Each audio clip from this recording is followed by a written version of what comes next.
The Issahar Artifacts by J. F. Bone. Lincoln said it eons ago. It took a speck of one-celled plant life on a world parsecs away to prove it for all the galaxy.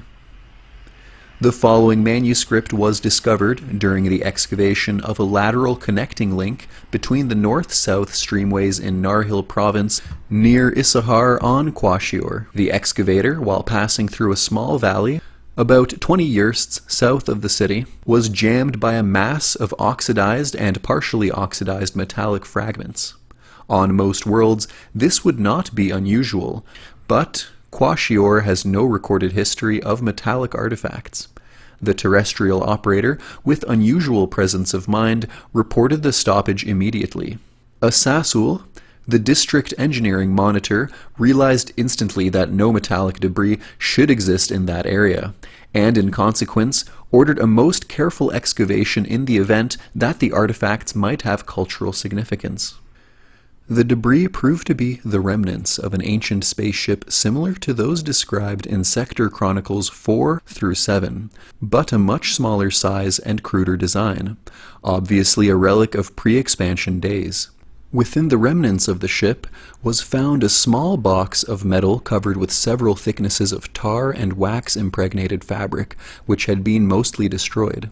The metal itself was badly oxidized, but served to protect an inner wooden box that contained a number of thin sheets of a fragile substance composed mainly of cellulose, which were brown and crumbling with age. The sheets were covered with runes of lingua antiqua, arranged in irregular rows, inscribed by hand with a carbon-based ink which has persisted remarkably well, despite the degenerative processes of time. Although much of the manuscript is illegible, sufficient remains to settle for all time the Dinar-Marraket controversy and lend important corroborating evidence to the Kaseb thesis on terrestrial migrations. The genuineness of this fragment has been established beyond a doubt. Radiocarbon dating places its age at 10,000 plus or minus 100 cycles, which would place it at the very beginning of the intellectual emergence. Its implications are shocking, despite the fact that they conform to many of the early legends and form a solid foundation for Dinar's thesis, which has heretofore been regarded as implausible. In the light of this material, the whole question of racial origins may well have to be reevaluated. Without further comment, the translated text is presented herewith. You may draw your own conclusions. Go with enlightenment. Signed, Baragond, Monitor of Cultural Origins and Relics, Kwashior Central Repository. I have decided, after some thought, to write this journal. It is, I suppose, a form of egotism, for I do not expect that it shall ever be read in the event that I am unable to leave this place. Yet it affords me a certain satisfaction to think that a part of me will remain long after I have returned to dust. In any event, I feel that one is not truly dead if a part of his personality remains. Many of the ancients, such as Homer, Phidias, Confucius, Christ, Da Vinci, Lincoln, Einstein, Churchill, and many others live on through their works, when otherwise they would long since have been forgotten and thus be truly dead. And while I have no expectation of an immortality such as theirs, it flatters my ego to think that there will be some part of me which also will survive. Note: there are several lines following this which are obliterated, defaced, or unreadable. There are more to follow. In the future, such gaps in the content will be indicated thus: ellipses. I expect that it is a basic trait of character, for spacemen must be gregarious, and although I am not truly a spaceman, I have been in space and, in consequence, my character is no different from my ex-crewmates, at least in that respect. I think as time passes I shall miss the comfort of companionship, the sense of belonging to a group, the card games, the bull sessions, the endless speculation on what comes next, or what we will do when the voyage is over and we are again on Earth. Ellipses. I particularly recall Gregory.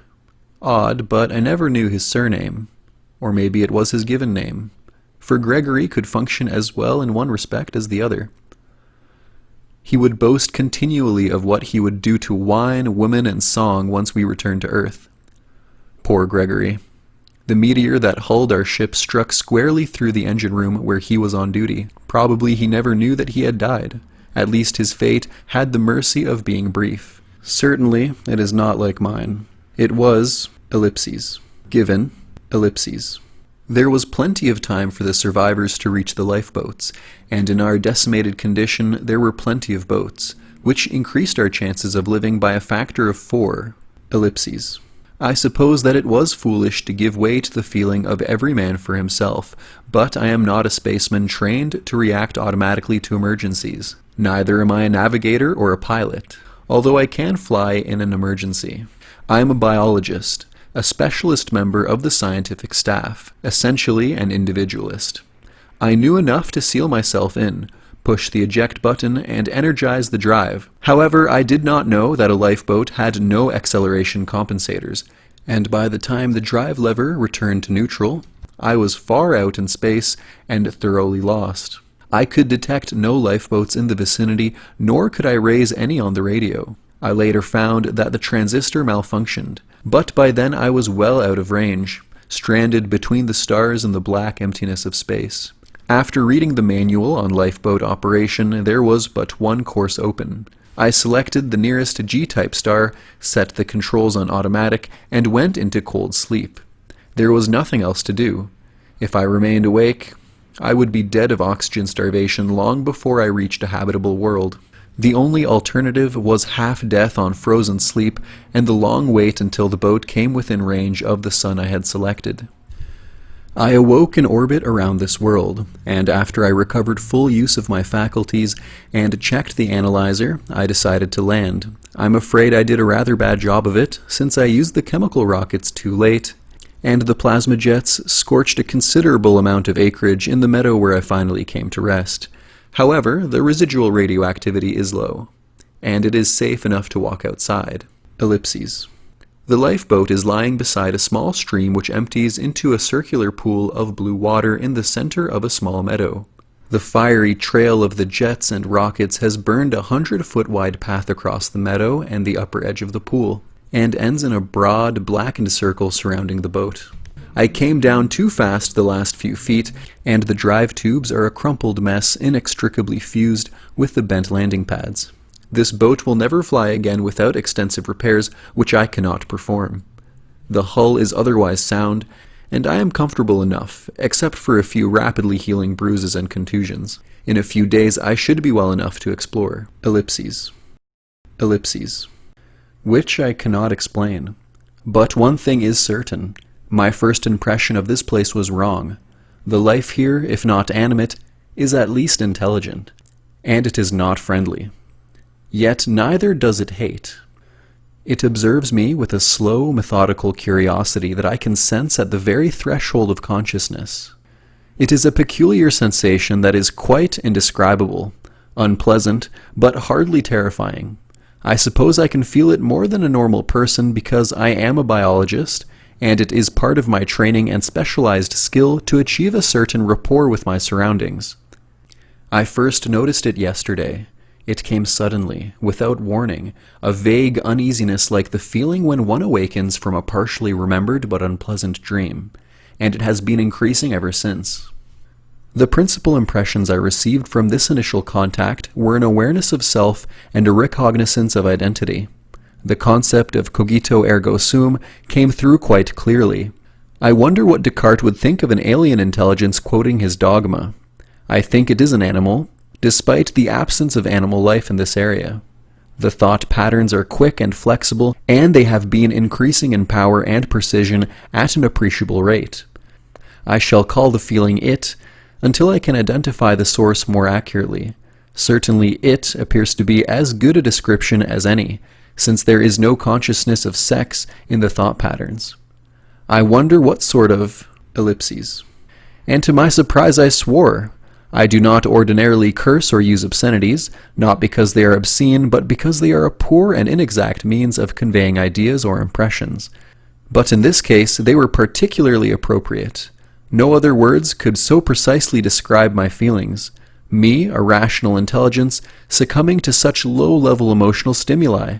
If this keeps on, the next thing I know I will be seeing little green men flitting through the trees. Of course, this world is unnatural, which makes its effect on the nervous system more powerful, yet that does not explain the feeling of tension which I have been experiencing. The silent, straining tension of an overloaded cable, the tension of a toy balloon overfull with air. I have a constant feeling of dreadful expectancy, of imminent disaster mixed with a sense of pain and a lively, almost childlike curiosity. To say that this is disquieting would be a complete understatement. This state of chronic disease, mixed with occasional rushes of terror, I am certain that my nervous system and emotional responses are being examined and catalogued like a visceral preparation for an anatomy laboratory. There is something infinitely chilling about this mental dissection. Ellipses. And after a careful search of the area, I found precisely nothing. You who may read this will probably laugh, but I cannot. To me, this is no laughing matter. I find myself jumping at the slightest noise. An increase in the wind, the snap of an expanding hull plate, the crackle of static over my radio. I whirl around to see who or what is watching me. My skin crawls and prickles as though I were covered in ants. My mind is filled with black, inchoate dread. In 3 words, I'm scared stiff. Yet there is nothing tangible, nothing I should be frightened about, and this terrifies me even more. For I know where this continual fear and worry can lead, to what ends this incessant stimulation can reach. Under pressure, my body reacts, preparing me to fight or flee. My adrenals pump hormones into my bloodstream, stimulating my heart and my sympathetic nervous system, making glucose more available to my muscles. My peripheral capillaries dilate. Intestinal activity stops as blood is channeled into the areas where my fear and my glands decide will need it most. I sweat. My vision blurs. All the manifold changes of the fight or flight syndrome are mobilized for instant action. But my body cannot be held in this state of readiness. The constant stimulation will ultimately turn my overworked adrenal glands into a jelly-like mess of cystic quivering goo. My general adaptation syndrome will no longer adapt, and I will die. But I am not dead yet, and I have certain advantages. I am intelligent. I know what faces me, and I can adjust. That is one of the outstanding characteristics of the human race, the ability to adjust to our environment. Or, failing that, to adjust our environment to us. In addition, I have my hands, tools, and materials to work with here in the lifeboat. And finally, I am desperate. I should be able to accomplish something. There must be ellipses. Ellipses. But it is not going well. There are too many parts which I do not know by sight. If I were a more competent electronicist, I would have the parts assembled now and would be sending a beacon signal clear across this sector. The pressure hasn't been any help. It doesn't get greater, but it has become more insisting, more demanding. I seem to feel that it wants something, that its direction has become more channelized. The conviction is growing within me that I am destined to be absorbed. The fear with which I live is a constant thing, and I still keep looking for my enemy. In a strange, impersonal way, it has become my enemy, for though it does not hate, it threatens my life. My waking hours are hell, and my sleep is nightmare. Strange how a man clings to life and sanity. It would be so easy to lose either. Of one thing I am certain, this cannot go on much longer. I cannot work under pressure. I must act. I shall try again to find my enemy, and kill it before it kills me. It is no longer a question of ellipses. Ellipses. Never again shall I wish to be alone. If I get out of this alive, I am going to haunt crowds. I will surround myself with people. Right now, I would give my soul to have one, just one person near me. Anyone. I feel certain that 2 of us could face this thing and lick it. If necessary, we could face it back to back, each covering the other. I am now getting impressions, sensory hallucinations. I am floating. I swim. I bathe luxuriantly in huge bathtubs, and the water runs through my body as though I were a sponge. Have you ever felt porous? Ellipses. Ellipses. And that last attack was a doozer. I wrecked a week's work looking for the little man who wasn't there. The urge to kill is becoming more intense. I want to destroy the author of my misery. Even though I am still a balanced personality, polite language for being sane, I can't take much more of this. I will not go mad, but I will go into the adrenal syndrome unless I can end this soon. Nothing I have done seems to help. For a while I was sure that the music tapes held the pressure back, but the enemy is used to them now. I am still working on the subspace beacon. The radio and most of the control linkages have gone into it. It looks like an electronicist's nightmare, but if the survival manual is right, it will work. It has to work. I dread the time when I shall have to cannibalize the recorder. Can't help thinking that Shakespeare was right when he wrote that bit about music soothing the savage beast. It may not soothe the enemy, for it isn't savage, but it certainly soothes me. Even though there's something repetitive about it after half 100 playings. My breast's savage all right. Fact is, it's downright primitive when an attack starts. I can feel them coming now. I keep wondering how much longer I can last. Guess I'm getting morbid. Ellipses. More nightmares last night. I drowned 3 times and a purple octopus gave me an enema. Woke up screaming, but got an idea from it. Funny that I never thought of it before. Water's the fountainhead of life, and there is no real reason for assuming my enemy is terrestrial. He could just as well be aquatic. I'll find out today, maybe. Just to be doing something positive. Even thinking makes me feel better. Ellipses. Got it! I know where it is, and I know how to kill it. Fact is, I've already done it.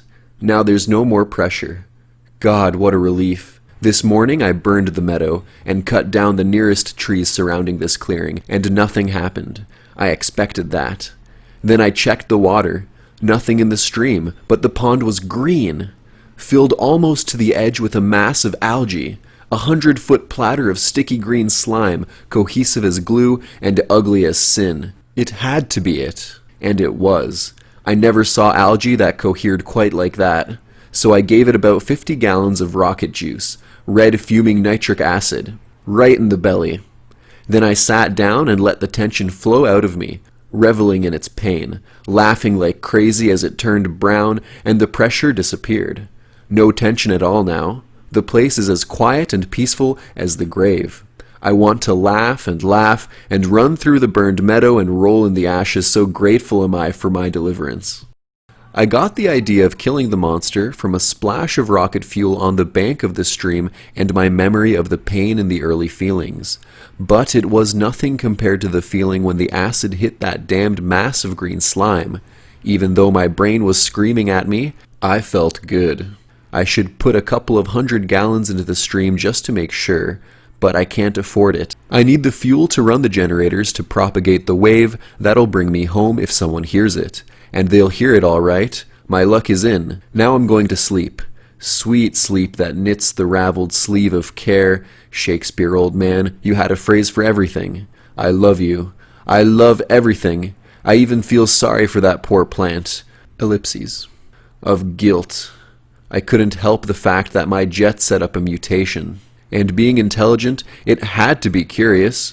Of course, no one would believe me if I started talking about intelligent algae. But what's so odd about that? Even the most complex life forms are just aggregations of individual cells working together. So if a few individual cells with rudimentary data storage capacity got the idea of uniting, why couldn't they act like a complex organism? It is useless to speculate on what might have happened had the thing lived, but it's dead now.